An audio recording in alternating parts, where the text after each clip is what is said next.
ESPN, the world leader in motorsports coverage, presents Speed World. You're looking live at Suzuka, Japan, as the cars have pulled away to begin warming tires and engines for the 15th round of the World Championship. Bob Barsha and David Hobbs, glad to have you with us. Let's take a look now at the starting grid for today's Grand Prix of Japan. On the pole for the 13th time, tying the record held by Ayrton Senna with one chance to break it, Nigel Mansell in the Williams Renault. Next to him on the front row, Riccardo Patrese of Italy in the second car, first in the morning warm-up over his teammate Mansell. On row 2, Ayrton Senna, still undecided about his future with the McLaren Honda, fifth in the warm-up with a blown engine. Next to him, Gerhard Berger in the second McLaren Honda, third in the warm-up.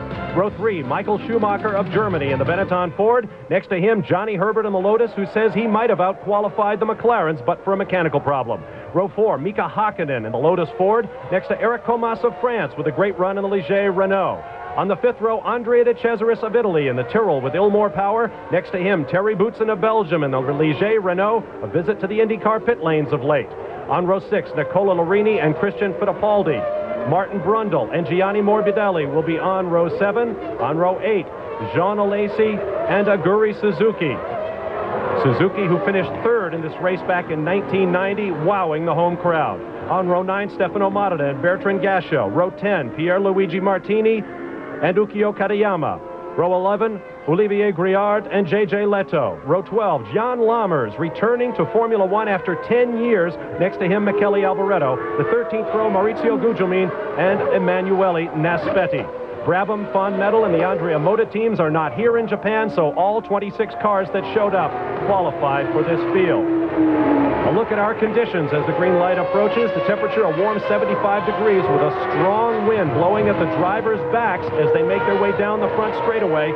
That strong wind contributing to Ayrton Senna's blown engine in the warm-up. Gerhard Berger, the defending champion, a victory that was handed to him by his McLaren teammate Ayrton Senna a year ago. David, a long circuit and a very quick one. This is an extremely fast circuit, but it's also, as you can see, very, very twisty. 18 corners, about 30 gear shifts a lap. The most physical course these guys drive on all season. About 30 gear shifts per lap.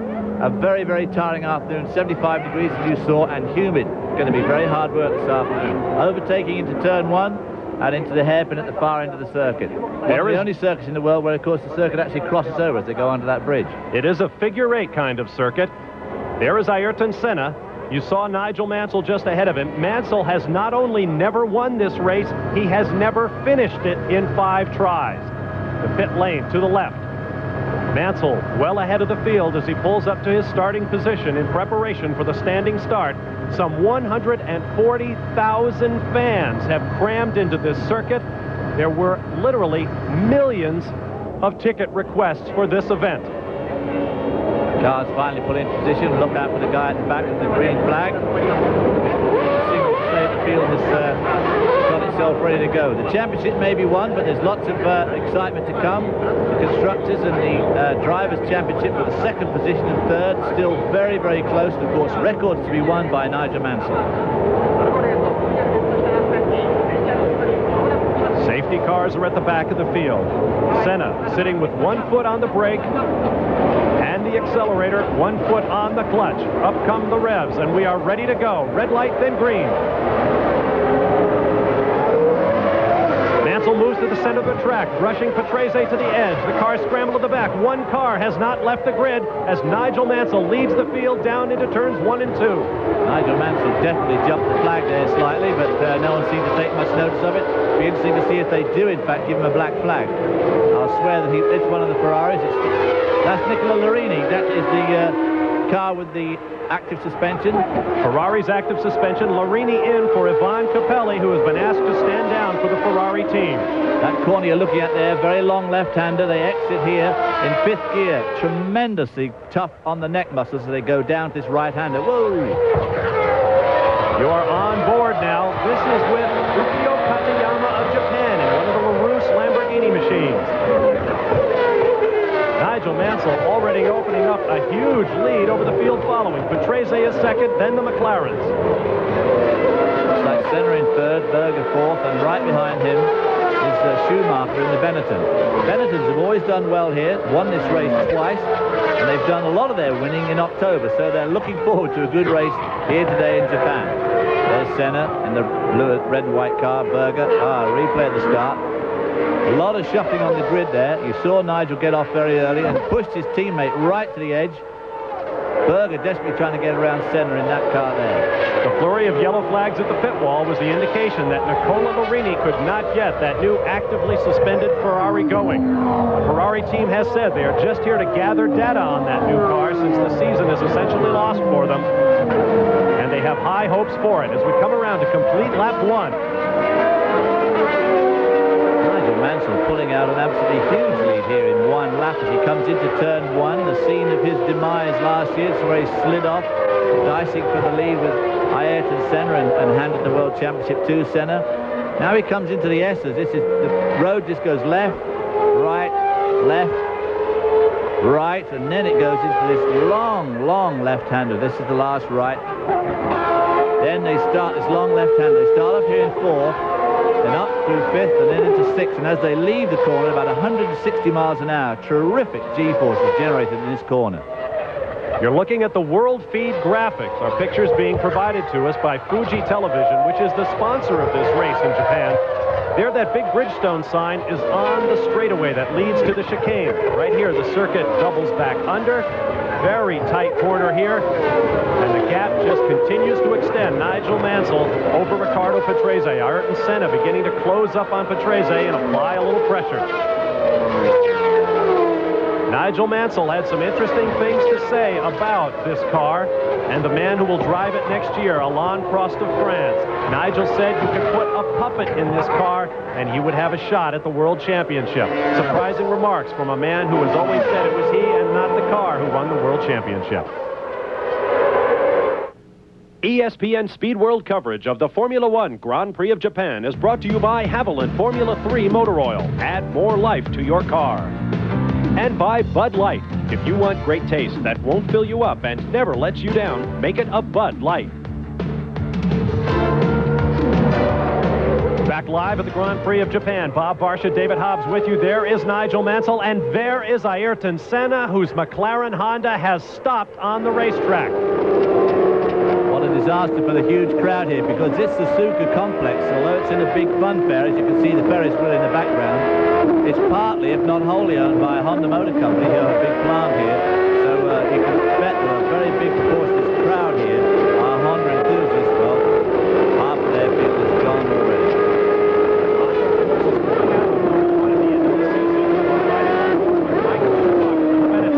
Giving Gerhard Berger a pretty good run for his money.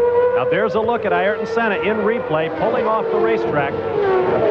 No sign of distress from the race car, but something must have broken. He blew an engine in the morning warm-up. It was put down by the team to the strong wind blowing down the front straightaway, which basically over-revved the engine. Now the word from the McLaren pit is that once again, Senna was the victim of a blown motor. And look at the lead opened up by Nigel Mansell. Absolutely staggering lead over his teammate Riccardo Patrese, who has now had the immediate pressure taken off him. Senna was giving him a big gut. You see those brakes glowing red there as he comes into that chicane. I hope we see that shot again. These carbon fiber brakes, they go on, they glow incredibly quickly, and of course they go off as soon as they lift their foot off the brake pedal. The cooling is so efficient on these cars, they just go straight back to black. Terrific to watch, though, when you're standing there.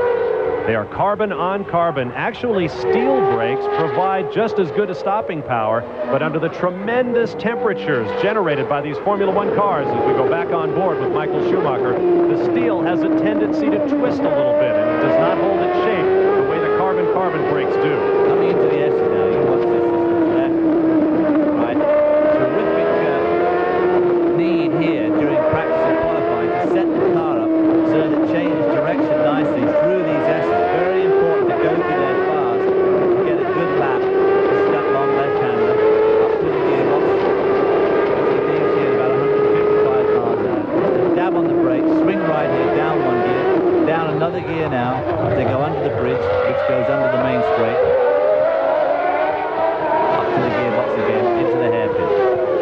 running order right now, working lap number 5 of 53 scheduled. Mansell, Patrese, Berger, Schumacher, and Herbert, the top 5. Mika Hakkinen in 6th, followed by Eric Comas, Andre de Cesaris, Martin Brundle, and Christian Fittipaldi 10th. Then Jean Alesi in the Ferrari, Gianni Morbidelli, Aguri Suzuki, Bertrand Gachot, Stefano Modena, Olivier Griard, Pierluigi Martini, J.J. Leto, Ukio Kadayama, and in 20th place, Emanuele Naspetti. This is one of the best races we've seen for third. That's third, fourth, fifth, and sixth right there. The two Lotuses, Herbert and Hakkinen, only just behind Schumacher. All of those cars, of course, have got Ford engines. Gerhard Berger with the V12 Honda on its penultimate race. Not doing as well as they'd like, I'm sure. In front of us, I've already said, this huge home crowd right here. Now, my math isn't good enough to convert those kilometers to miles an hour, David. But well, they 240 is 150, so that was about 160 miles an hour. They will touch very close to 200 miles an hour on the backstretch, racing up to the chicane. We watch Gerhard Berger, who will be in a Ferrari next year. There is the running order after 5 laps through the top 6 points-paying position. 10 points for first, 6 for second, 4 for third, then 3, 2, and 1 for fourth, fifth, and sixth. Nigel Mansell comes into this race with 108 points. That is more than the previous record of championship points, 105, held by Alain Prost. But in that year, 1988, the drivers were only allowed to count their 11 best finishes. Prost actually scored 110 points that year. Nigel will no doubt obliterate that record as well.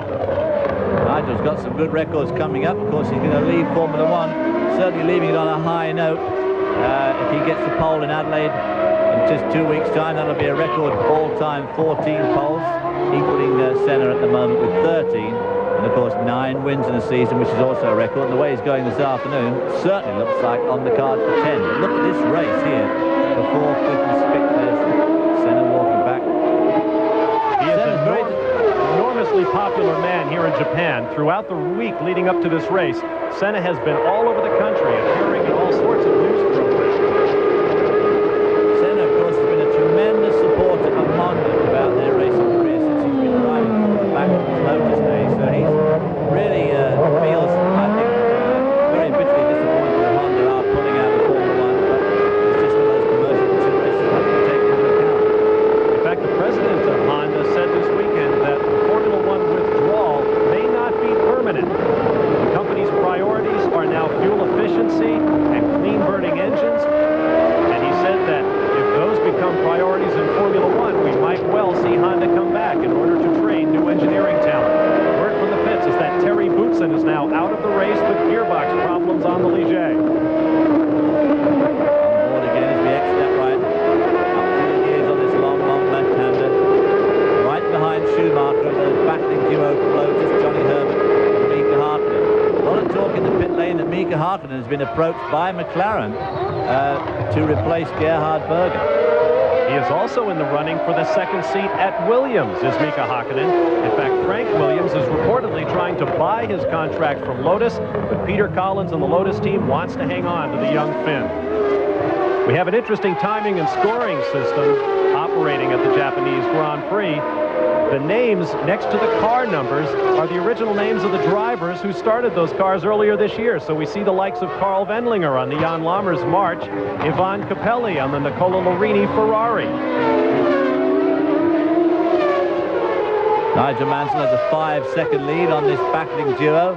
And as you can see, the time between Gerhard Berger and Mika Hakkinen is just 2.5 seconds. So they're all very close together. Meanwhile, Mansell is pulling away from his teammate Patrese, who is 10 seconds in front of Gerhard Berger. Berger, the defending champion in the Grand Prix of Japan, makes his way around in 3rd place as we begin to work lap number 8 of 53 scheduled. Flashing down into turn 1, very high speed, the scene of so many dramatics over the last few years. Very, very fast entry. The cars get up to about 185, 190 coming into turn 1. Very fast entry into that. Things are business as usual over at the amusement park, but on the racetrack, well, it's also business as usual. Nigel Mansell and Riccardo Patrese lead for Williams. in the land of the morning calm. About a 2.5-hour ride on the incredible Shinkansen bullet train south of Tokyo. Suzuka, Japan. Gerhard Berger in the red and white McLaren running in third place in the Grand Prix of Japan behind the Williams-Renault duo of Nigel Mansell and Riccardo Patrese. 3 cars are now officially out of the race. Ayrton Senna, the 3-time world champion, dropped out on the second lap, followed in short order by Terry Boutsen, and most recently, Olivier Griard. The slowest corner here, the hairpin. Second gear, about 55 miles an hour probably. Then, as you accelerate out of that, you go to this long, long right-hander. Difficult to see round. You've got to remember, when the driver has these long corners with a bit of a rise in the ground, he's only got his head just about 18 inches off the ground, so his view is nothing like as good as our view on one of these high cameras. The spoon corner, that's called, probably because it's shaped like a spoon. They go into that in 5th, drop to 4th on the exit, and they want to make a good job of that because it leads on to this uphill straight. Very important to get it right. And this is the fastest corner here, this left-hander. Michael Schumacher had a huge crash there. Back to our leader again, Nigel Mansell. Haven't been seeing much of him. No wonder he's 5 seconds in front of his teammate, nearly 20 seconds in front of this guy here, Michael Schumacher. Let's stay on board here with Michael Schumacher as he goes down through the first, second, and then the third series of corners, and listen to how he plays the throttle.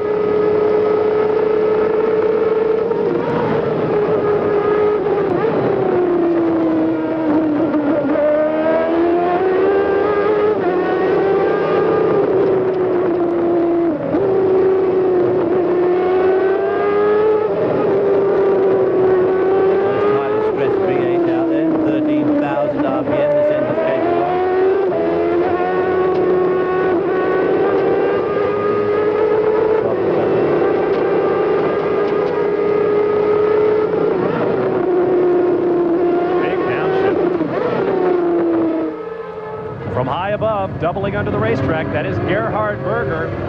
Fuji Television in Japan seems to be awfully enamored of the defending champion in this race. Somebody lit up the tires. That was one of the Benettons, Schumacher. Well, I think they're just keen on the fact that Nigel's got such a huge lead over his own teammate, who's now 6 seconds behind after just 9 laps. And he, in turn, is a cool 20 seconds in front of Gerhard Berger. So the Berger-Schumacher-Herbert-Hartland race really is where all the action is this afternoon. Consider Nigel Mansell's future in IndyCars for a moment. He was at the Laguna Seca finale for the IndyCar World Series this year. Nigel has not shifted gears in some 5 seasons. First, he had the semi-automatic Ferrari, now the semi-automatic Williams. I wonder what it's going to be like for old Nigel to drop his hand down from that steering wheel and start shifting gears again. Yeah, Nigel has an unfortunate habit of not putting his brain into gear before he speaks, and all year he's been so vociferous and in fact accused one reporter of taking drugs because he had said that the car was easy to drive than the McLaren. And of course, then in a press conference right here in Japan, he said that a puppet could drive that car, referring to his old nemesis Alain Prost. And he's certainly demonstrated today that the car is absolutely clearly faster than him. Now you saw the McLaren pit preparing for an apparent pit stop for Gerhard Berger. Goodyear tire engineers say a pit stop should not be required at least until 20 laps into this race. Yeah, but their calculations were thrown out somewhat by the fact that it rained so much yesterday and washed all the rubber off the track. And we've now got what is basically a green track, which is much higher wear on the tyres. And there was a bit of a panic that they might, in fact, some cars might have to change twice. Could be that Gerhard Berger is one of those guys who's going to come in early and then come in later on in the race. Obviously, he won't want to do that, but he might have to because the track never ever did get a decent line on it. There is the gap, 23 seconds plus from Mansell in first to Berger in third. We get a good look there. One of the last looks you'll get at those wide 18-inch rear tires in Formula One. Goodyear has brought out prototypes of the new 15-inch tires that were tested extensively following the Portuguese Grand Prix in Estoril. Damon Hill in the Williams lapped within 1 second of Nigel Mansell's pole time. Gerhard Berger with his hand in the air. More problems for McLaren. I guess he obviously is going to come into the pits very early. Is it just a tyre change or is it something else? I think it's Gerhard Berger having a flashback to the Portuguese Grand Prix, where Ricardo Patrese accused him of reckless driving and not raising his hand to indicate he was slowing down, and Patrese had the huge wreck when he bumped Berger's tires. Good pit stop for McLaren. Well, it certainly looks as if he did decide just to change his tires, which on lap 11 out of 53 on this compound, I would say is almost certain that he's going to have to stop again, or his pace will certainly reduce near the end of the race, because this set of tires he's just put on will deteriorate before the end of this race for sure. Gerhard Berger headed for Ferrari next year. Well, he will replace Ivan Capelli.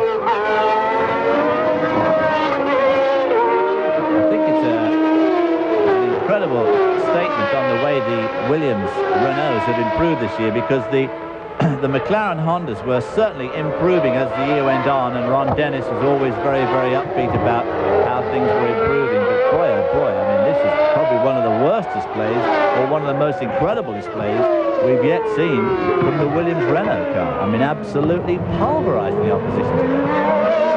Best displays if you're driving one, the way Nigel Mansell and Ricardo Patrese are. Ron Dennis with Team McLaren gave a very forthright interview recently in which he said that one of the problems with the McLaren team was that the new Honda 12-cylinder engine was so late in arriving. It's one of the problems faced by McLaren this year. Nigel Mansell and Ricardo Patrese running 1-2. These are tough economic times in Japan, and nevertheless, Formula One is turning Japanese in so many ways. In 1993, the Asian Grand Prix will be run in Japan, giving them 2 races, the Asian Grand Prix at the Otopolis circuit in southern Japan, and the Grand Prix of Japan in Suzuka. This year, tickets for today's Grand Prix had to be distributed by lottery. 6.36 million requests for 100,000 available tickets. That is popularity. You're watching Michael Schumacher, who it is suggested is slowing down on the racetrack. Gerhard Berger has made a pit stop for tires that dropped the McLaren from 3rd to 6th. And Michael Schumacher is losing positions on the racetrack. Michael Schumacher almost certainly about to pull in the pits as Eric Comas goes by. He's pulling his tires. Look okay to us, because we don't know. It might be something else. He's going too slowly, probably, with tires. It's a bit more terminal. Hear the engine revving. Might be a gearbox problem. Michael Schumacher coasts in. Johnny Herbert and Mika Hakkinen of the Lotus team have moved up into 3rd and 4th positions. Oh, he's going to pull up. Not even making an attempt to make a pit stop. Michael Schumacher, who has not finished this race in the 2 runnings that he has attended, and it looks like he will run his DNF streak to 3. Michael Schumacher got the year after such an incredible streak.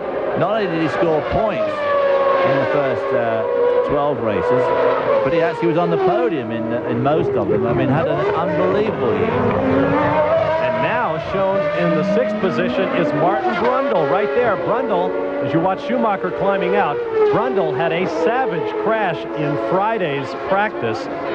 And team leader Flavio Briatore, just to the left there, talking with Michael Schumacher before the traditional slamming of the garage door, was absolutely disgusted, outwardly so, with Martin Brundle, who it is apparent is no longer welcome in this team. And yet, now Martin Brundle, who has scored points in the last 7 races coming in, is the only Benetton runner in the race. Martin Brundle is only just a couple of seconds behind Gerhard Berger, who you can't quite see in the picture there as Martin comes into the chicane. Very desperate. Berger just going out of the picture as Brundle weaves his way through that, one of the tightest chicanes in Formula One racing, then accelerating strongly. A very steep downhill run this as they come down to the pit straight. Cars pick up speed very quickly going down that hill. Saw some of the flags being held in the grandstand. Very stiff wind blowing down that front straightaway. Poor old Martin Brundle has driven very well this year. He got off to a very rocky start, but as the year progressed, he became much, much closer to his teammate Schumacher in both time, especially in the races. Put on some very good displays. Now he's not only not wanted by Benetton, but where he had hoped to go, the refuge he had really wanted was the Williams team. And although they haven't decided who their second driver is yet, they have decided it is definitely not going to be Martin Brundle. Very disappointing. If there's an IndyCar owner out there looking for a great driver who will bring a lot of pizzazz to your team, there's a guy to think about, Martin Brundle, who did so well in the International Race of Champions in the United States. A very, very good interview. And of course, racing is all decided by the tick of a watch. You know, one driver will get $20 million a year retained, and another might get a couple of $100,000. And basically, over the course of the year, he'll only be something like half a second a lap off overall in average. And that, of course, is what happened to poor old Martin years ago when he first got into Formula 3 racing. Of course, the guy who was the arch enemy was Ayrton Senna. Looking out the back of John Alesi's Ferrari. Listen to that 12-cylinder scream. Sparks on there.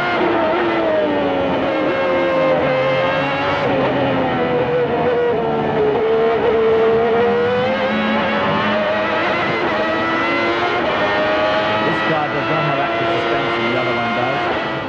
Here comes Johnny Herbert. Oh dear, Johnny Herbert was having a good run. His day looks like it's done as well. And there's Martin Brundle. Brundle in a hurry. Looks like a tire stop for him, but the problem is much more serious for Johnny Herbert.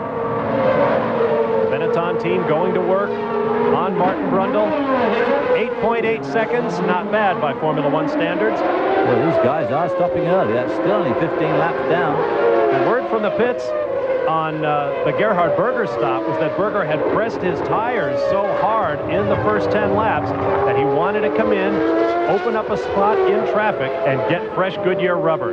Now there is Aguri Suzuki in one of the footwork cars.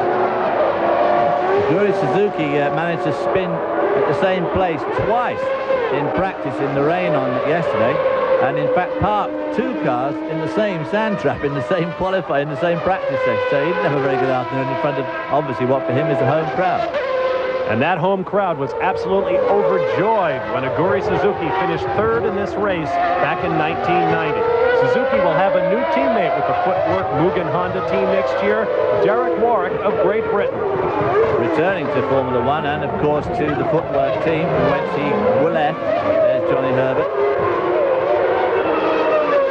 A very warm and agitated Johnny Herbert from the look of things. Well, this place will warm you up all right, I tell you. I've only ever raced here once, and it is very, very hard work. That's Christian Fittipaldi in the Minardi, about to be overtaken by Martin Brundle. The running order right now is Mansell by 10 seconds over Patrese, then 38 seconds from Mansell to Mika Hakkinen, now running in third. So Patrese leads Hakkinen by 29 seconds.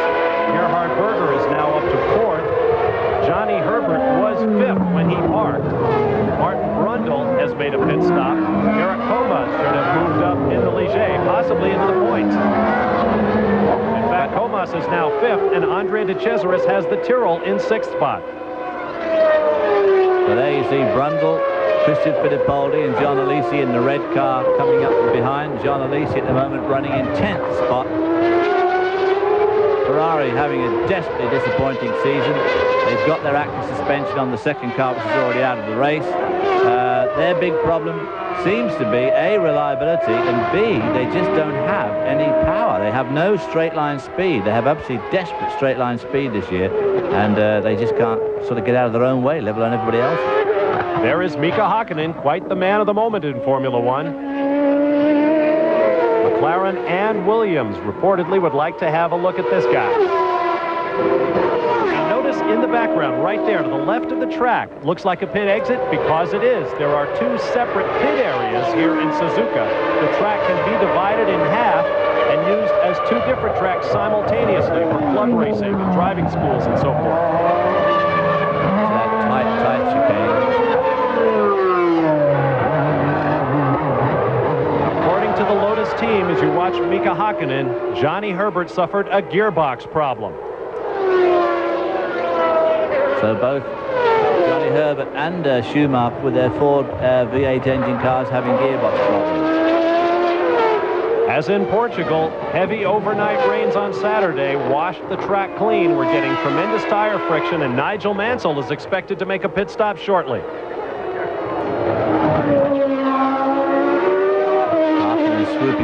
successes. This is that long left-hander. Hartland having a great season. As you say, a lot of people looking at him as he goes through this double right, down to fourth for the first bit, down to third for this bit, then hard on the gas, under the Bridgestone Bridge, which is, of course, the main straight, so the car's swooping across the top. Very difficult corner to break for this hairpin, because on the approach, this tight left-hander, you go to that right-hand sweep. Now, you've got this long right-hander here, up through the gears, right up to fifth gear. Then onto the brakes as they come into what they call the spoon corner. There, turns left, in fifth to start with, and down to fourth for the second day effects right here. And accelerate. Again, you want to make a real good exit there because you've got a long, long straight in front of you. Nigel Mansell lapping traffic, having already gone around one of the minorities. Beginning lap number 19. Many of the cars still sparking, running right on the deck. That will change as the fuel load lightens. Maurizio Gugelmin about to put a lap down by Nigel Mansell. It's been a tough year for the Jordan team. We saw the brakes lighting up there, yeah. The Jordan team has announced here in Japan that after 1 year of a 3-year deal with Yamaha for engines, those two companies will part ways, and the Jordan team will look for another engine supplier for next year. They say it's an amicable split, and they both wish each other well in their future endeavours in Formula One, but the engine was definitely overweight and underpowered. There seems to be no doubt about that. The Jordan chassis, of course, last year got off to such an incredibly good start. First year into Formula One with the Ford V8 engine. And, of course, that was when Schumacher jumped in at Spa and went so well there in practice and qualifying. Only did one lap of the race. But the car last year was competitive all the way through. And then they thought they were going to be a good year this year. Unfortunately, the combination of their car and the Yamaha engine was just a disaster. Nigel Mansell swirling through the chicane at low revs that produced so many problems for the Williams-Renault combination a year ago, including a DNF in Canada. But this year they have that little electronic bug licked, and Williams-Renault has been the only car to have in Formula One. Lots to enjoy in Japan, and we'll be back with more live coverage of the Grand Prix from the Suzuka circuit when we return. Stay with us. Back live in Japan and live on board with Jean Alesi in the Ferrari.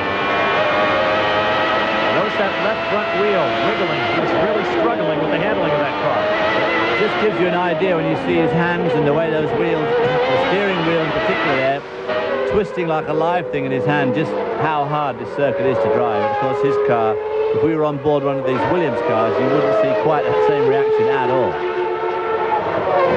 There goes Riccardo Patrese, fourth in the World Championship coming in, but the two men ahead of him, Ayrton Senna and Michael Schumacher, are now out of the race. Senna was 4 points ahead, Schumacher just 1 point ahead. So Riccardo Patrese running second to teammate Nigel Mansell right now, could jump all the way up into second in the title chase. A chase which is effectively over, of course. Nigel Mansell is world champion, but there is still a great deal at stake for a man like Riccardo Patrese. Riccardo Patrese wanted to go out on a high note. He certainly wants to finish second in the championship, but he is also extremely miffed that he has been dropped by Williams. He can't quite see what the problem is. They've come first and second in most races. He's always been second, and as far as he's concerned, that should be good enough. But I guess they wanted to have old Al Prost in there with his French connections, as it were. There you see the standings via the World Feed graphics. Mansell, Patrese, Hakkinen, Berger, Brundle, and De Cesaris in the Tyrrell, running in the sixth and final points-paying position. Martin Brundle, in fact, has only just overtaken De Cesaris, and he's moving in on Gerhard Berger, so who we believe may be having more trouble with his tyres. Now this is the battle between a Jordan on the left, that is Maurizio Gugelmin, and one of the footwork cars on the right. That is a Guri Suzuki. This is a battle for 15th. There is Gerhard Berger. There goes one of the March cars. I couldn't see whether it was Jan Lammers or Emanuele Naspetti. Lammers is an interesting story. The Dutchman, so familiar to ESPN audiences for his IMSA sports car heroics with Jaguar, is 10 years out of a Formula One drive. He last drove in 1982 for the Theodore team, and now he is back in the car for at least 2 races here in Japan and in 2 weeks' time in Australia. Now we have word from the pits that Gerhard Berger's McLaren right there is very hard on its right front tire, and he has another pit stop in his immediate future. We also hear that Mika Hakkinen in the Lotus may well be making a visit to pit lane soon for tires. But after this amount of laps, 20 laps, at least you're in with a bit of a chance. I think one of the things that happened early on in the race is we see old Gerhard Berger's speed. This is the Honda onboard telemetry helping us here. Look how these cars accelerate. Those numbers, they certainly don't half whip up quick, don't they? Zipping past 150 miles an hour on his way to about 175 or so before hard braking for this section. When you think of a really sporty road car, and you drop the clutch at the lights, and you hang on to first, then into second, then you let it wind up in second, then into third. I mean, every one of those gear shifts is like 4 or 5 or 6 seconds apart. I mean, these guys have gone up through 6 gears in 6 seconds. I mean, just literally straight in, and it's a huge acceleration. Ukio Katayama, pit stop for the LaRousse team. This is the team that is using Lamborghini engines and is still looking for a contract for engines in 1993. Now here comes Gerhard Berger, running in 4th position. Talk about acceleration. Now there's Ricardo Patrese in and out of the Williams pit. Patrese pitting from 2nd place, but he had a pretty sizable gap over the 3rd place car of Mika Hakkinen, who I believe also pitted. So we'll have to wait and see how the standings shake down. He certainly won't have lost his position because he had nearly 40 seconds over the 3rd spot. So I wouldn't imagine that Ricardo Patrese lost his 2nd position there. Continuing my story, though, about Formula One acceleration, the Jordan team was recently featured on an independent TV program in Great Britain called You Bet, in which the team was challenged to see if their Jordan Yamaha could accelerate quickly enough to yank a tablecloth off a fully set table without disturbing the place settings. Nobody from the Jordan team is talking about whether or not they were able to pull it off. Well, it dragged the cloth, the table, all the cutlery, all the way around Silverstone. I don't think it worked. I think the joke in the pit lane was that the tablecloth stopped the car. Yeah, all the engines used, that was the worst combination they could have chosen. Sun shining here. So we have got a combination this afternoon that could lead to a lot of trouble with these tyres, because they were obviously going to be just a little bit marginal anyway. Certainly figuring on one stop. It's hot and it's been all weekend. It rained all day yesterday, washed all the rubber off. So we do have a problem here that this very abrasive circuit, as our leader, Nigel Mansell. And the stopwatch clicks away. Nigel Mansell in his final visit for the immediate future to Suzuka in a Formula One car. What a stop! 6.7 seconds. Woof. God, that's hardly worthy of the name stop. It's sort of a pit pause. Absolutely, yeah. The pause that refreshes. So Nigel is on his way with new rubber. This on the 23rd lap, so it's very close to halfway. 53 laps scheduled. We'll see if Nigel Mansell can go the rest of the way on these tires. Nigel Mansell looking forward to getting back to his new home in Clearwater, Florida. Getting back to his golf game. He has an operation coming up to remove a broken bone in his left foot that has been broken since a karting accident 19 years ago. He'll be laid up for a few weeks, and then he will begin testing with the Newman Haas team to go back to turbocharged V8 engines in Indy cars. Yes, of course, he's unfortunately with this operation on his foot. He's not going to start testing till next year in January. And of course, he can't test the court at Indianapolis. Did we see some wreckage then flying through the air? Lacey coming into the pitch. Yes, we did see some wreckage flying through the air. Gujamin. Maurizio Gujamin in the Jordan Yamaha has taken off the nose and the left front corner. And he appears to be climbing out all right. He took the whole left front wheel off, which we in fact saw come down. There's Lacey coming in the pits. E12 engine revving. Ooh, another good stop. Look at that. 5.4 seconds. Boy, oh boy. I bet the folks in NASCAR and Indy cars just their mouths just water. The idea of a stop in 5.4 seconds. Yeah, but you're allowed to have about 2,000 people work on the car. That's right, and they're not putting fuel on. They put enough people in the pit lanes, about 14 to 16, depending on the team. They can afford to lift that car off the ground with sheer manpower. I must say that watching the IndyCar race last week from Laguna Seca and watching these guys, it's certainly time that Formula One certainly considered having a pit wall. The way these cars accelerate and come into the pits seems to me to be highly dangerous for the amount of people kicking around. Christian Fittipaldi there, giving Alesi a bit of a run for his money. That's a V12 engine car as well, the Lamborghini engine, following Alesi in the Ferrari. We should have known Ferrari would have a good stop. They held a pit stop competition at the Suzuka circuit, and the Ferrari team won it. So I guess it hasn't been all bad for Ferrari in 1992. Christian Fittipaldi won the International Formula 3000. Oh, my gosh, get out of the way, fellas. Yeah, he's picking up some of that rubbish that's on the track there from Guzman's car. Boy, Guzman must have spun on that long right-hander. Not a good place to go off. Can't imagine sending course marshals onto the track in a Formula One race where we do not have full course yellows, only red flags. Nigel Mansell leads. We'll be right back. We are back live at the Grand Prix of Japan. Here's a look at the gaps behind leader Nigel Mansell. Gerhard Berger has moved into third as a result of some pit stop jumping around. Mika Hakkinen now runs in the fourth position. Martin Brundle fifth. And Bertrand Gachot has moved his LaRousse Lamborghini up into the sixth spot. There goes Aguri Suzuki in the footwork car. Honda engines on this car, the V10, used to be in the McLaren, and next year they're supposed to have a new generation V10 to go in the footwork, and of course Suzuki's going to be joined, as you've already said, by Derek Warwick. So an exciting year coming up for Derek Warwick. Wanted to get back into Formula One, and he is. There you see the world feed graphics. Suzuki makes his way around. Not a whole lot of pressure on this guy. He brought the crowd to its knees here in Japan back in 1990 by making the podium in this race, upon which his new car owner, Mr. Wataru Ohashi of the footwork team, announced that he was the first Japanese with the potential to be world champion. No big deal. Now all you got to do is go out and do it, Aguri. Well, he's had a very disappointing this year. I did think that he would go certainly as well as, if not better than, Michele Alboreto in the footwork. And he's really had a miserable year, as we see Larini. Now, this is the active suspended Ferrari. They have 3 different types of suspension. This is the first round of it. Then in the spring, they're going to test a later development of this, and by about the midway point of next year, they hope to have an absolutely fully active car.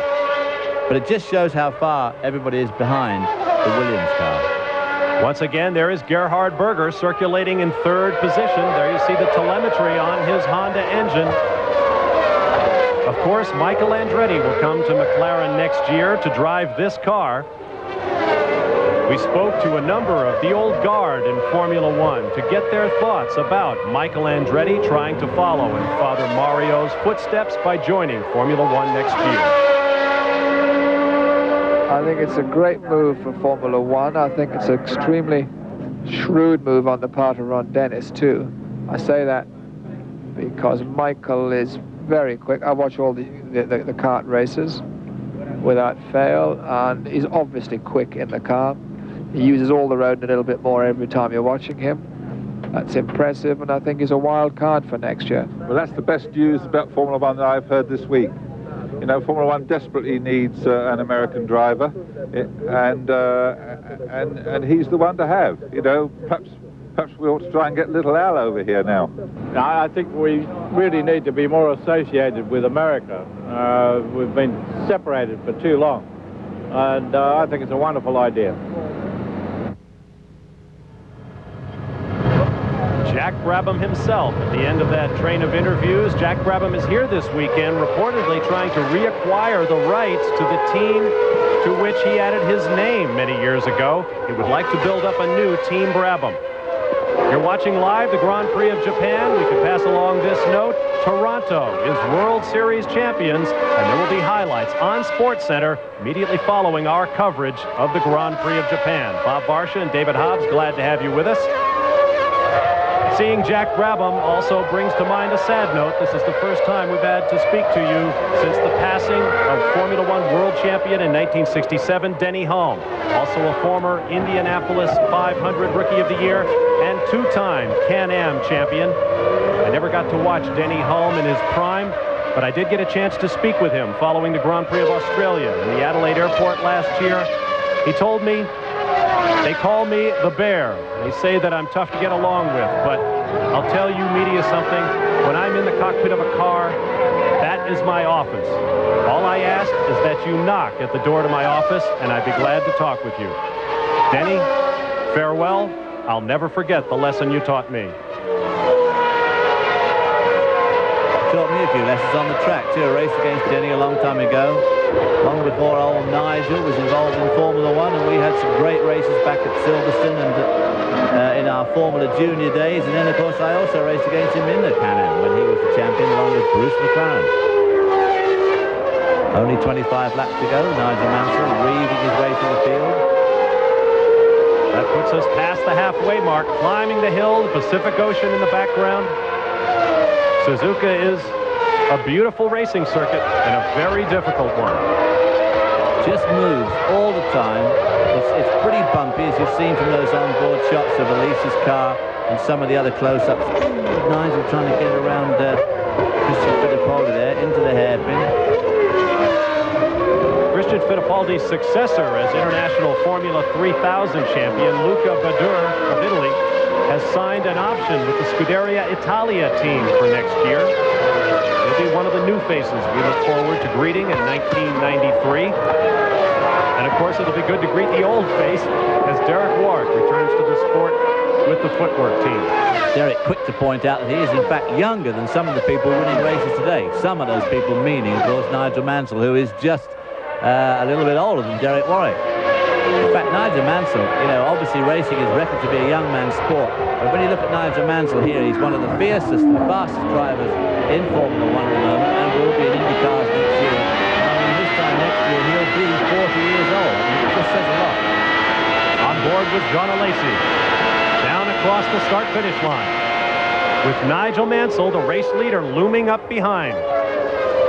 How'd you like to be John Alesi reading the reports that Ayrton Senna turned down an offer of $30 million to join Ferrari next year? He's going to wait and see how they go under the new technical guru, John Barnard. And even John Barnard, of course, who is so famous for developing and making such great race cars, is obviously going to have his work cut out with the Ferrari, because the race car is a package.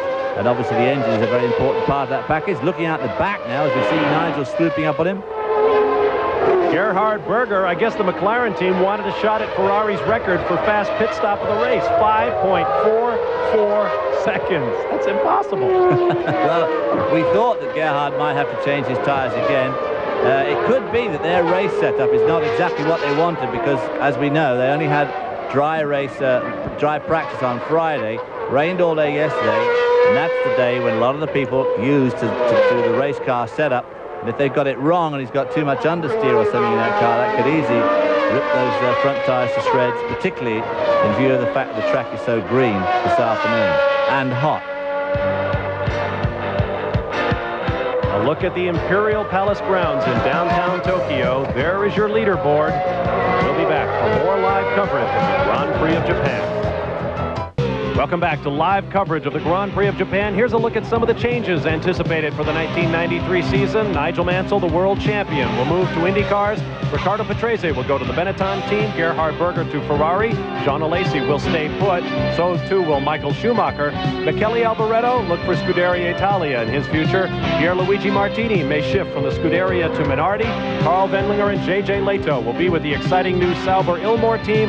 Derek Warwick joins the footwork Mugen Hondas. And Ayrton Senna, well, it remains to be seen. Right now, he says he may take a sabbatical or stay with the McLaren team. A look at Martin Brundle, Mika Hakkinen, who right now is on the Williams ticket and will remain with Lotus, I would guarantee, if he does not go elsewhere.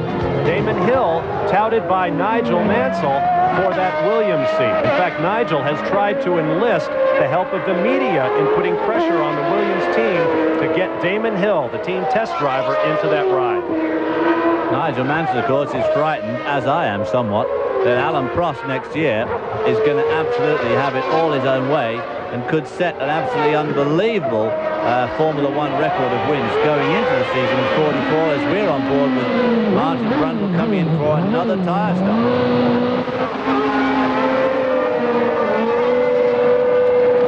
Seconds tick away as the Benetton team goes to work. Whoops. Problems at the left rear.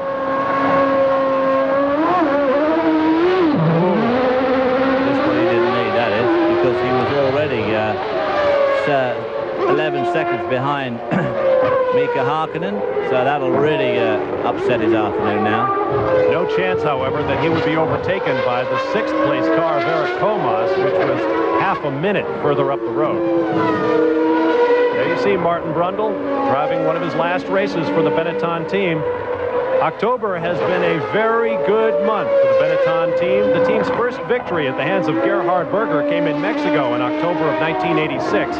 At Suzuka, right here in Japan, they scored a victory in October of 1989, and they were first and second in this race in October of 1990. Nigel Mansell's just set a new lap record here at 140 and change, 129 miles an hour, 130 miles an hour. If you're just joining us, the running order is Nigel Mansell, Ricardo Patrese, Gerhard Berger, Mika Hakkinen, then Martin Brundle, Eric Comas, Andre de Cesaris, Jean Alesi, Christian Fittipaldi, and Stefano Modena. In 11th is Aguri Suzuki, followed by Ukio Katayama, Bertrand Gachot, Pierluigi Martini, J.J. Leto, Ivan Capelli, excuse me, not Ivan Capelli, but Nicola Marini. I told you that timing and scoring system would get me. Supposedly, Paul Belmondo is following, but we know that is Emanuele Naspetti in the march. Behind him is Michele Alboreto, then Gianni Morbidelli, and then Jan Lammers in 20th spot. The other 6 cars, Senna, Boutsen, Briard, Schumacher, Herbert, and Gugelmin, are out of the race. Martin Brundle there showing signs of a bit of oil on the front of his helmet and the rear wing of his car. So somebody that he's been following has been spraying out some oil as he swoops down the main straight here, coming up on Gianni Morbidelli. On board now, as you see his red warning light there flickering on the dashboard. Active process is where it's so important to have good car balance.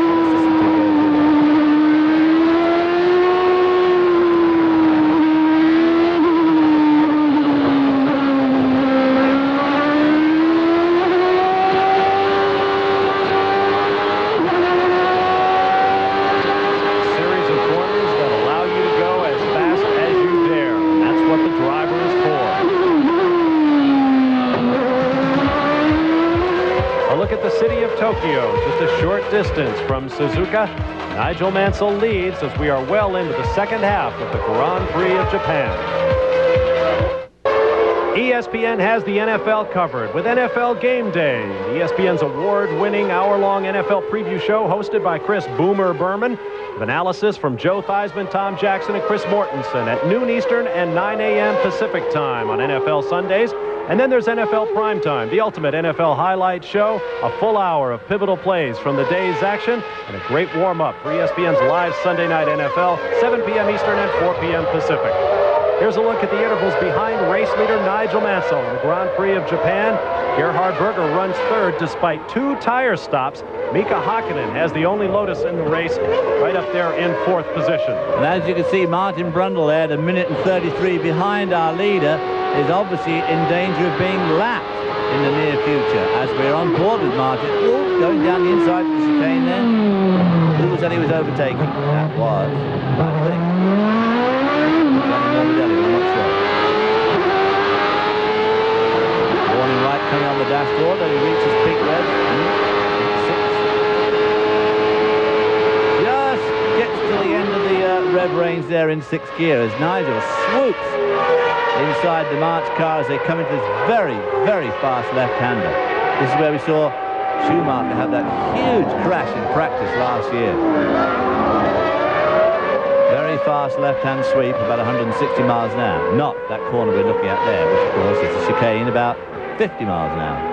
In addition to the shuffle of driver standings behind new world champion Nigel Mansell, there's also the Constructors' Championship to think about. Williams-Renault has clinched the world title. But McLaren Honda, the Benetton Ford team, and then Ferrari and Lotus are engaged in a pair of battles. Now, if the race were to end right now, the Lotus team, led by Mika Hakkinen, would tie Ferrari for 4th place in the Constructors' Championship. Benetton Ford also has a shot at McLaren. There you see the points. Just 6 separating McLaren from Benetton, 3 separating Ferrari from Lotus. Well, this run that Gerhard Berger's doing this afternoon will certainly help the Manufacturers' Championship there, with him running in 3rd spot and Martin running the back of the 5th. So that will increase their lead. As we're on board again with Jean Alesi around that tight hairpin. Into the long right-hander as we go back to Aguri Suzuki. Now, I wonder why we're seeing so much of Aguri Suzuki. Any ideas on that? Because they can't find Ukio Katayama? Could be the mountains in the distance there. Very, very beautiful place, Japan. Somewhat over-trafficked, but nevertheless, an extremely beautiful island. There you see the gap between the Japanese countrymen running 11th and 12th. There is Eric Comas, who is in 6th place. And that is the Tyrrell of Andrea De Cesaris fighting his way back into the points by taking the Ligier. Now here's a look at where our points leaders are running. Nigel Mansell is first in the race. Senna and Schumacher are out. Riccardo Patrese could move up into 2nd in the World Championship. If the race were to end right now, Gerhard Berger would be 3rd. Andrea De Cesaris takes away 6th from Eric Comas. And drives off into the distance too as we go back to Riccardo Patrese in 2nd spot, just 19 seconds behind Nigel Mansell.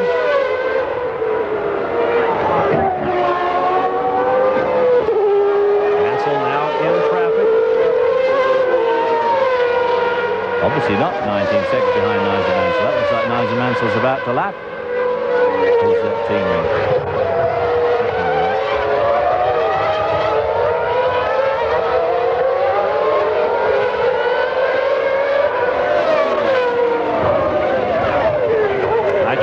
Goes underneath the Ferrari of Jean Alesi.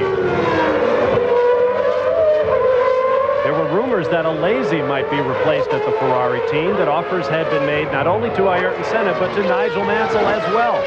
Ferrari denied that they had made any offer to Mansell, but not so that reported $30 million offer to Senna.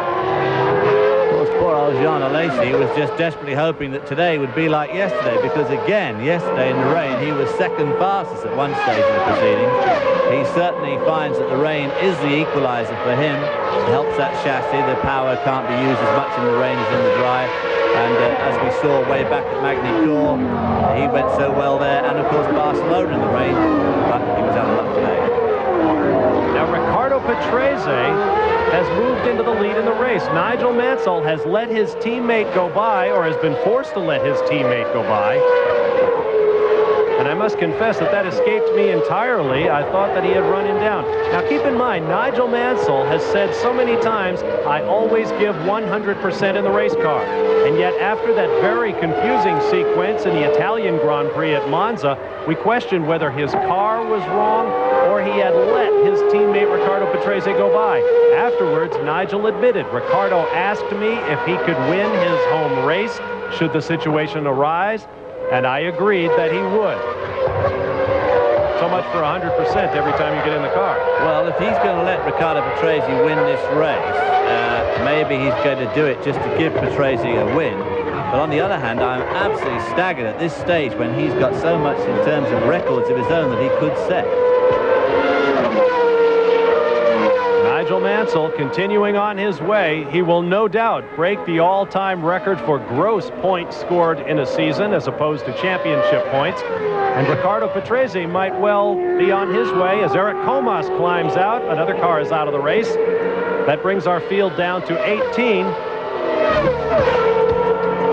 Riccardo Patrese, I would imagine, would take a victory, even if it is given to him.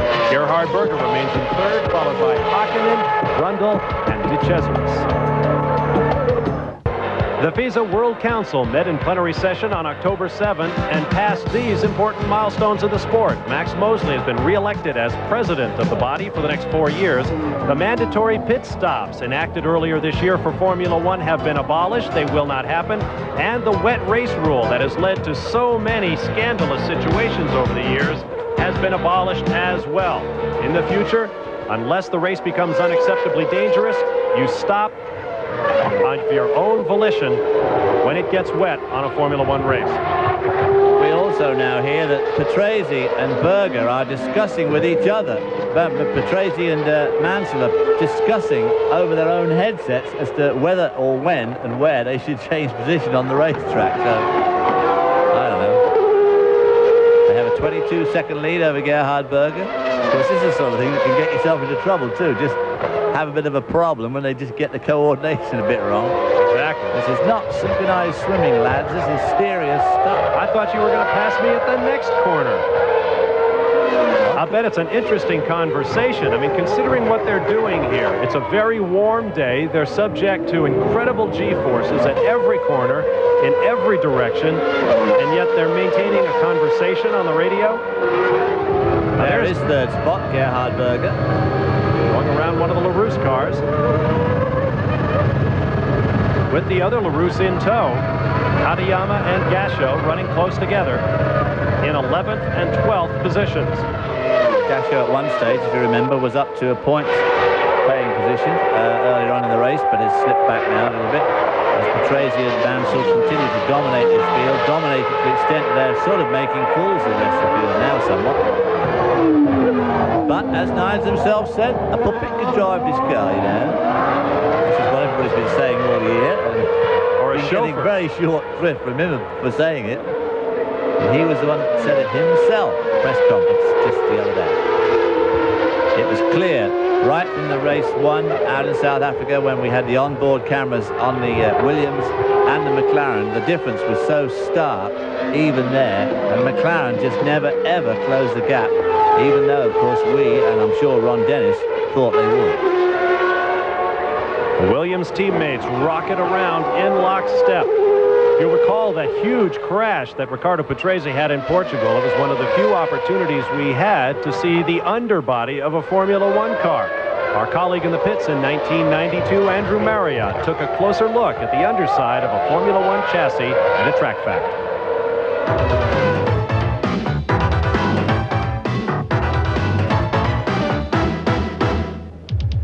This is an important but usually unseen part of a Grand Prix car. It's the floor, made of carbon fibre, of course, and the regulations say it has to be a flat bottom design until here, and then it curls up with a venturi, gives a little bit of ground effect. The exhaust system, that fits in here, and then we've got this reflective material because of the heat which comes off the exhaust system. Over to my right here, another floor, we see the bottom of this one, the underneath side, the various bobbins where the floor attaches to the chassis. Then there's the rubbing strips. You've seen those titanium rubbing strips before, of course, all the way down. And then here, a little bit of marine plywood that also acts as a rubbing strip. When these floors are damaged, and sometimes the drivers do run over the curbs and can completely wipe these out, well, that's $15,000 or more.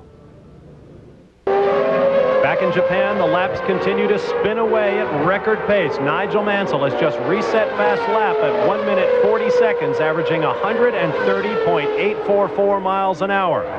Take a look at the top 10. We have 7 cars officially out of the race, but that total will shortly be added to because just a few moments ago, running in 11th and 12th positions, the LaRousse Lamborghini teammates, Ukio Katayama and Bertrand Gasho, suffered this little contretemps. This is in the chicane where Ayrton Senna and Alain Prost had their celebrated collision back in 1989. I guess that Gasho thought Katayama was making room for him, and Katayama thought he's not going to overtake me here, and the result was that. Now, these two guys, they're also running in extremely close formation, and what is really scary for the rest of the field is that they are basically playing around now, and they're playing around to the extent that they're pulling out about 2 seconds a lap on Gerhard Berger in 3rd spot, in spite of all this tomfoolery, which is must be pretty sobering thought for Ron Dennis and every other team manager, team owner and driver who's not driving a Williams, owned of course by that man there, Frank Williams, his very self. There's a look at the auxiliary pits here at the Suzuka circuit, and a part of this incredible throng. 140,000 tickets sold for this race at an average of well over $200 US per ticket. Well, not an average, that's the high end. There's the chicane that we just saw the Gasho Katayama dancing act. Both cars gone now, I see. Although Gasho's car didn't look like it was going to go very far, did it? Across the start-finish line, 10 laps remaining. Riccardo Patrese and Nigel Mansell, 27 seconds clear of the 3rd place car of Gerhard Berger, followed by Mika Hakkinen in the Lotus, Martin Brundle in the Benetton, and Andre De Cesaris in the Tyrrell, 1 lap down. Jean Alesi, Christian Fittipaldi, Stefano Matta, and Aguri Suzuki round out the top 10. Now here's our Suzuki race recap. The leader, Riccardo Patrese, after teammate Nigel Mansell apparently let him pass. He has led the last 8 laps, the only lead change of the race. Nigel Mansell with that new record lap here in Suzuka. Interesting in that Nigel Mansell and Riccardo Patrese both had special qualifying engines for this race. Renault doing everything they could to blunt the Honda charge on the Japanese company's home track. And yet Nigel Mansell could not get within 3 seconds of the pole record. And yet he has reset fast lap in the race. I think, of course, the ultimate speed has definitely been blunted with the strengthening of the fuel rules, which have also been explained very carefully to the press, just what petroleum is and what it is not. And as you know, with the March cars there, giving Gerhard Berger a bit of a scare. Jordan, actually, Stefano Matta.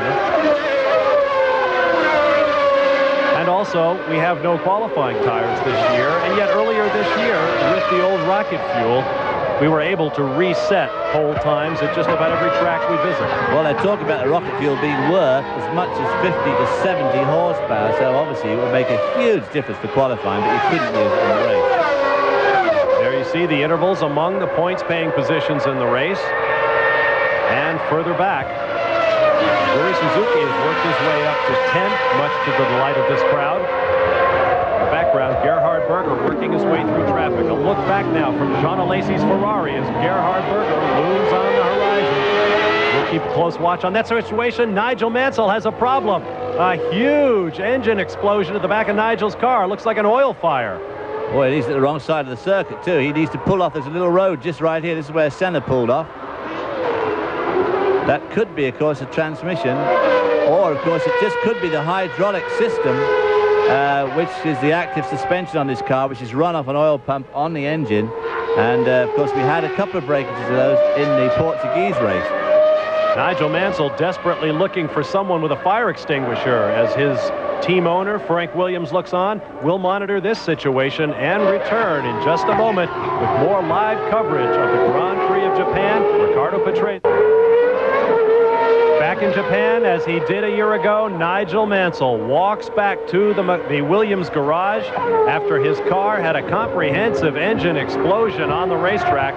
Just moments after Nigel set the fast lap of the race, a new record averaging 131.093 miles an hour. Frank Williams now watches the number 6 Williams Renault of Riccardo Patrese lead the race. So yet again, a win here at Suzuka eludes Nigel, and not only a win, there's his oil around the track there from the engine. And not only does a win elude him, but just finishing here eludes him. We're in the closing laps of this race. Unofficially 8 laps remaining. Approaching 1:30 in the morning on the east coast of the United States. West Coast viewers get a chance to see a race in something approaching prime time. A bit of revenge, I suppose, for us getting them up at 10 minutes to 5 so many times this year.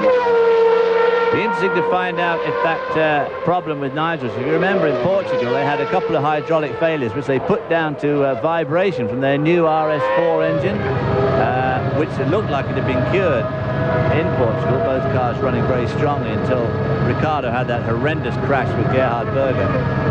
But that's one of the LaRousse cars there.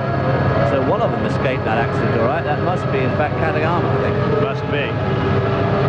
Katayama came together with his teammate Bertrand Gachot, who lost the nose off of his car. As you look down on this battle, Alesi running in 7th position.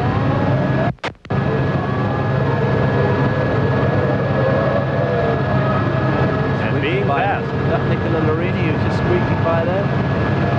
It was. Larini in the Ferrari, the new active Ferrari. Not going too well at the moment. Nicola Larini, of course, has done a lot of testing in that car. Some thousands of kilometers at their test track in Italy and other places. So it's not like he's a real rookie. Katayama on a stride here. Larini about to be overtaken by Martin Brundle, too. Martin Brundle, of course, now running in 3rd spot.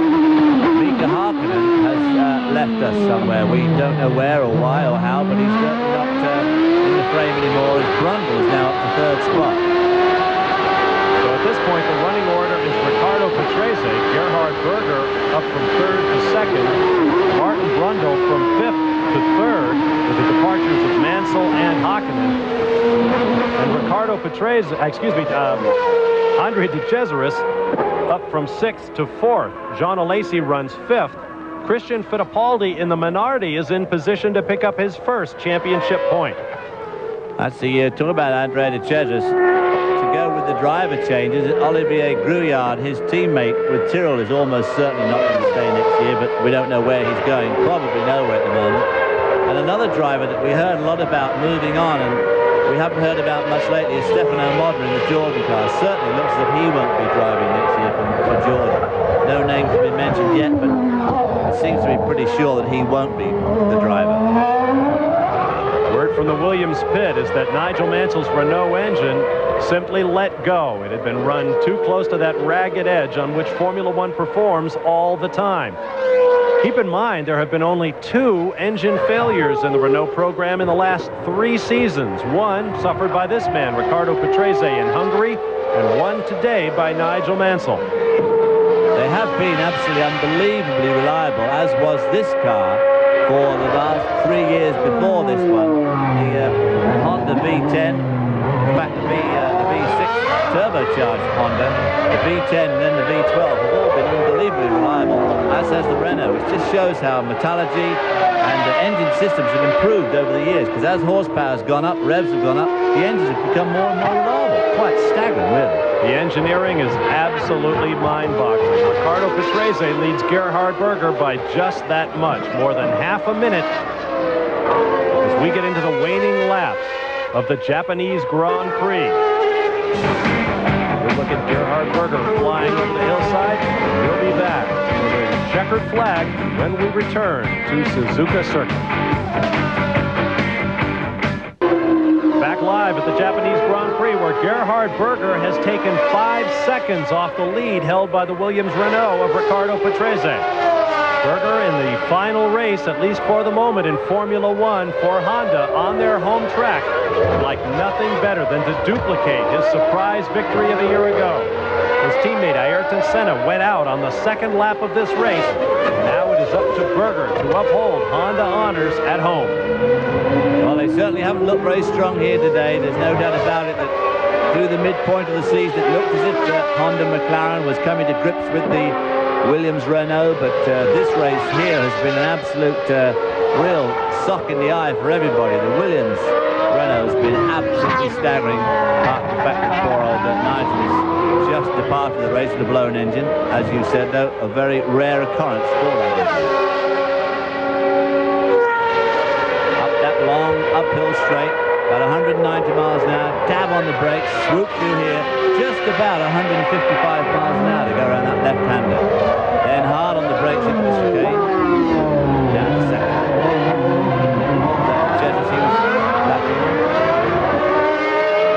Andre De Cesaris goes a lap down in 4th place. The only 3 cars on the lead lap are Riccardo Patrese, this man, Gerhard Berger, and Martin Brundle. 3 laps remaining. The McLaren team trying desperately to get a hold of Renault V10 engines for next year. Apparently that plan, they were going to buy them from Ligier or buy the entire Ligier team if necessary to get those Renault engines, has fallen into some doubt.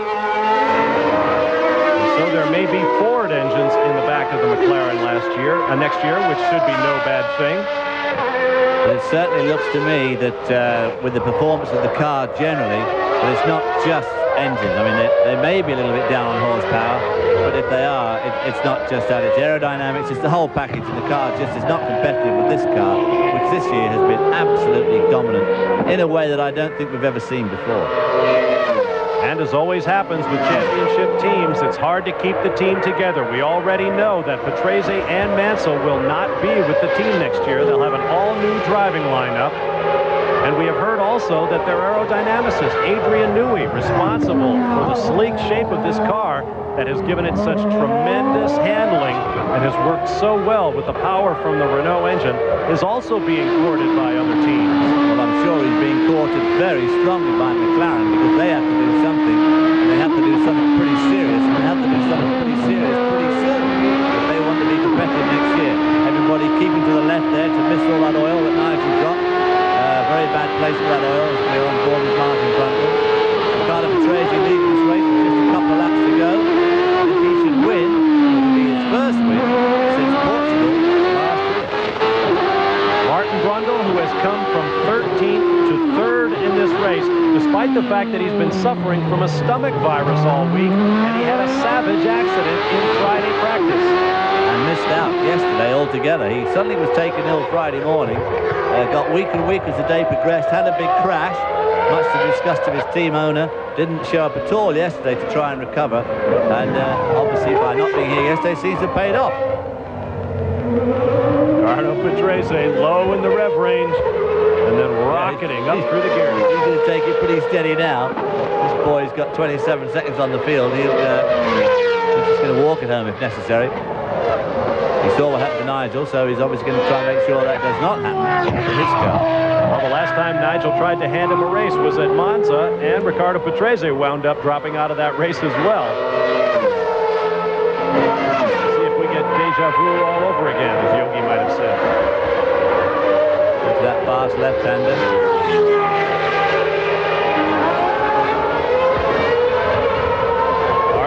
The sun then coming out brightly again. There was a chance of rain for today's race after heavy rains yesterday that basically wiped out the second round of qualifying.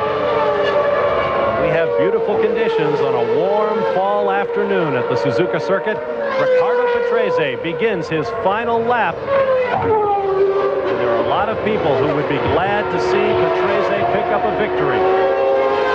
Consensus seems to be that he has been very shabbily treated by the Williams team this year in their efforts to get a second ace to partner Nigel Mansell in an attempt, well, to win every race in 1993, one suspects. Riccardo Patrese has kept his own counsel. He has been a great number 2, and now he will get a victory, it would appear. Well, unfortunately, of course, the master plan misfired, because instead of having 2 number 1 aces, they've ended up with an ace in Alan Prost.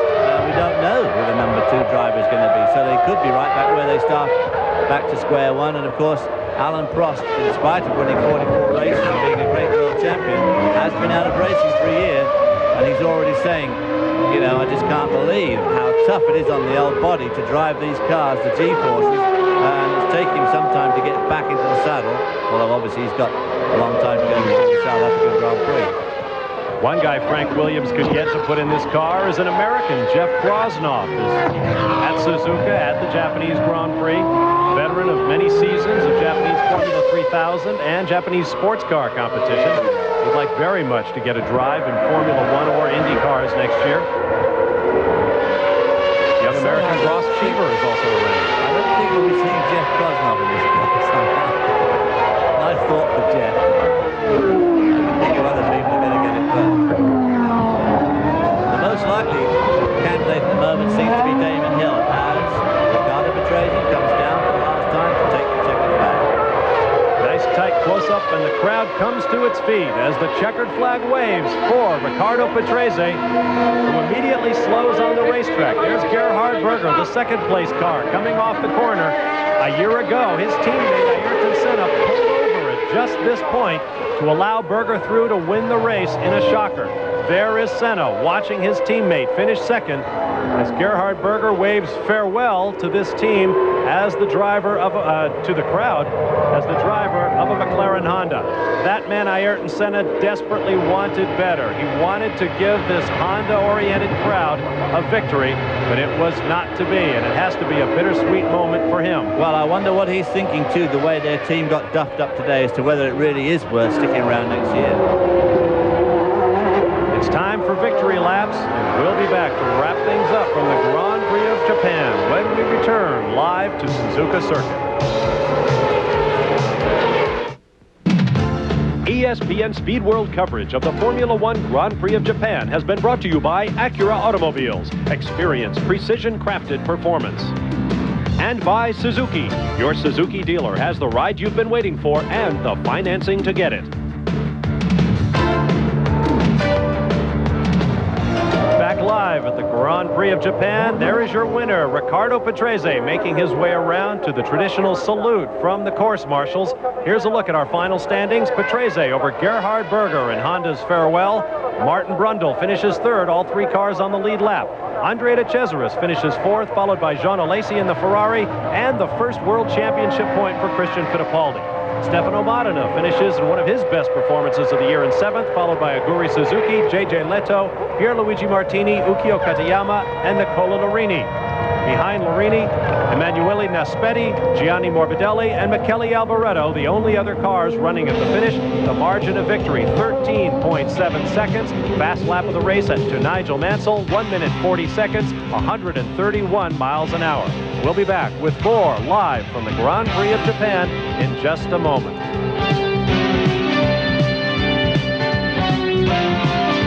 Are back in Japan, where the crowd is on its feet to salute our winner, Ricardo Patrese. Second place, Gerhard Berger, and third place, Martin Brundle.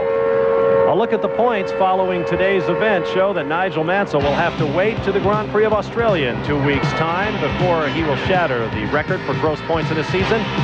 He told our associate producer, Doug Blackman, in the pits that he let Ricardo Patrese go by so that Ricardo could secure second place in points, and it worked. In the constructor standing, Williams-Renault, of course, is world champion. McLaren Honda holds down second, but Benetton Ford is in third. Ferrari and Lotus hold their positions, as well as Mika Hakkinen dropped out very late in the race. David, your final thoughts on today's adventure? Well, absolutely crushing display by Williams-Renault and a super drive by Mika Hakkinen. Very unfortunate drop out near the end of the race. Obviously a coming man as we look at a man who has come. Checkered flag coverage of this Grand Prix of Japan will be coming your way later on. Thursday, October 29th at 9 p.m. Pacific time, midnight Eastern. I think I'll do them backwards from here on out. And don't forget the Grand Prix of Australia coming your way in 2 weeks' time from the world's best street circuit, Adelaide, Australia, Saturday, November 7th, midnight Eastern time, 9 p.m. Pacific. Make a note, Saturday night, November 7th, the final round of the World Championship for 1992. I'm Bob Varsha for David Hobbs. We thank you very much for being with us. Ricardo Patrese gets the victory that he has so long sought in 1992 before moving on to Benetton. Thanks for being with us. We'll see you in Australia. So long.